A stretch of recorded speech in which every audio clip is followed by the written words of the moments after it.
Enzo Recto, kalaban ang katiwalian at kasinungalingan, kakampi sa katotohanan at kabutihan. Si ano naman, si si John Mark Calilong. Itong si John Mark Calilong, dapat sana sa cross-examination, ang procedure kasi mga kabunyog sa trial, ganito yan. Halimbawa, si John Mark Calilong, yung NBI agent, i-present ni Attorney Ligutan. Kapag i-present yan ni Attorney Ligutan, yung witness niya, ang tawag doon, direct examination. Okay, ang tawag doon, direct examination ha. Eh ngayon, matindi yung ginawa ni Attorney Ligutan. Matindi rin yun si John Mark Calilong. Anong gagawin ngayon ng defense? Magko-cross-examination siya. Cross-examination. Kaya nakikita nyo, nung di ba 3 araw yung trial, yung unang araw wala, mga ano lang yon, opening statements, preliminaries. Yung second day, yung July 6, July 7, doon na present si John Mark Calilong, present ni Attorney Ligutan. Ang tawag doon, direct examination. Yung pag-present ni Attorney Ligutan kay John Mark Calilong bilang witness, tinanong niya, di ba? Tinanong niya, ang tawag doon, direct examination. Ngayon, kung magaling yung direct examination, ang galing ng mga sinabi niya, nakumbinsi ang mga marami, ang gagawin ngayon ng kalaban, ng defense, magko-cross-examination. Ang gagawin ngayon sa cross-examination, kuna, i-impeach mo yung mga sinabi. Yung testimonya nung witness, dapat ma-impeach mo yon. Dapat ma-impeach mo yon. Yan yung cross-examination. Yan yung ginawa ni Attorney Narbasa kahapon. Ang tanong, na-impeach niya ba? Nasira niya ba yung mga sinabi ni Wala, di ba? Wala. Pangalawa, dapat masira mo yung credibility ng witness. Nasira niya ba? Natibag ba yung credibility ng witness? Hindi. Intact. At saka ito pa yung nalaman, Ito pa yung nalaman ng publiko. Kini-question yung kredibilidad ni Calilong. Ano daw ba ang training niya? Ano ang expertise niya para masabing talagang may expertise siya sa pag-authenticate ng mga video. Alam niyo mga kabunyog, 30 beses na pala, 30 times na pala na kinuhang expert witness sa ganyan na mga usapin, itong si John Mark Calilong, matindi.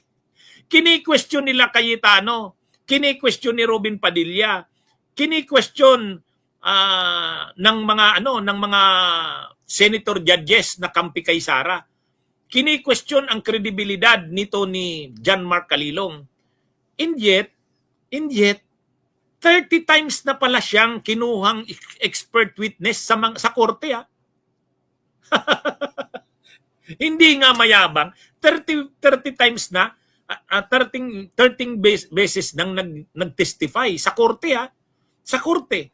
Sa ganong issue, yung tungkol sa mga usapin ng cybercrime.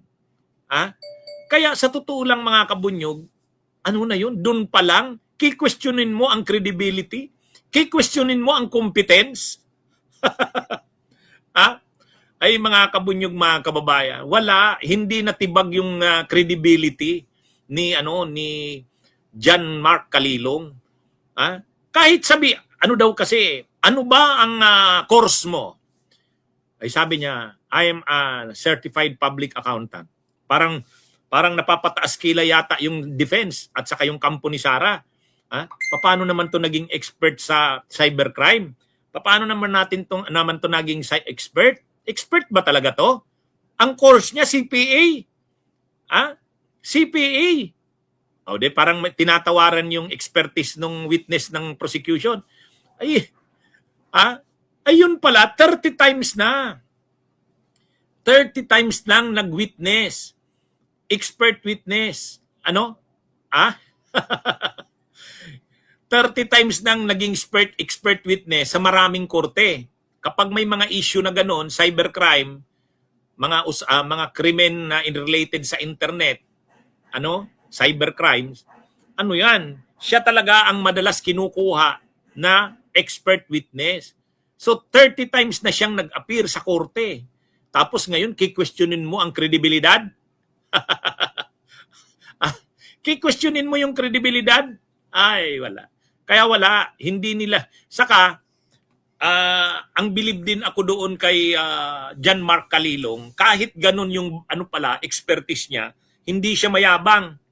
Hindi siya nagsasabing 30 times na po akong naging expert witness sa ganitong mga subject. Wala. Hindi siya nagyayabang ng ganun. Hindi siya nagyayabang ng ganun, mga kabunyog. At kapag nagsasalita siya, kahit nakakatawa yung tanong ni Ruben Padilla, nakakatawa, hindi siya natawa.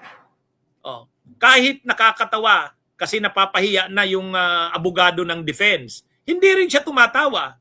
Kahit iniinsulto siya, hindi siya nagagalit. Ano siya? Yung basta siya professional, expert talaga, professional siya. Expert siya sa ganitong topic, nandun siya para mag-testify sa ganong topic. Kalmado. Di ba mga kabunyog? Iniinsulto siya nung abogado ng defense. Sabi nung abogado ng defense. Sabi ng abogado ng defense, did you really investigate this case? Talaga bang inimbestiga mo tong kaso na to? Insulto yon. Pero hindi siya napikon. Hindi rin siya nag-react. Tapos sinabihan pa siya. Sabi niya, nabanggit niya kasi yung term motu proprio.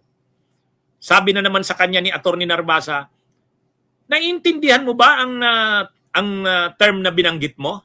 In your affidavit, sir, that affidavit of investigation, that the NBI began its investigation into the VP's remarks because it was directed by the DOJ to do so.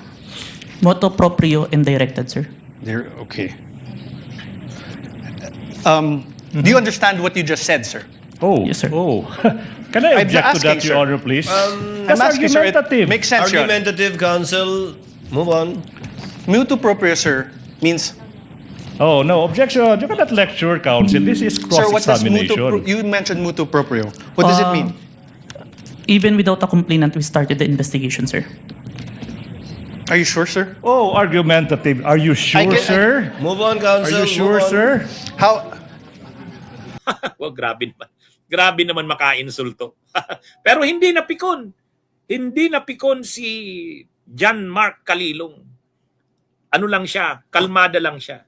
At nung sinabing tapos na, kinuha niya yung bag, alis na siya. Yun, di ba? Ganun yung magaling. Mga kabunyog, mga kababayan.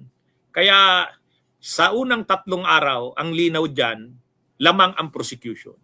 So dapat sa susunod na week, yung July 13 to 15, dapat mag-ayos ang defense. Mag-level up sila. Di ba mga kabunyog? Mag-level up sila. Kung hindi, wala. Wala. Unang mga araw pa lang yan, 3 days. Ano ito, mga kabunyog? Sabi nga ni retired Senior Associate Justice Adolf Ascona, itong ground na to, itong article of impeachment na ito na number 4, grade threat, ito ang pinakamabigat. Ito ang pinakamabigat. Kasi ito yung madaling unawain eh. Okay, mga kabunyog, mga kababayan, so yan po ang ating talakayan ngayon. Mga kabunyog, mga kababayan, magandang araw sa inyong lahat. Mabuhay po tayo.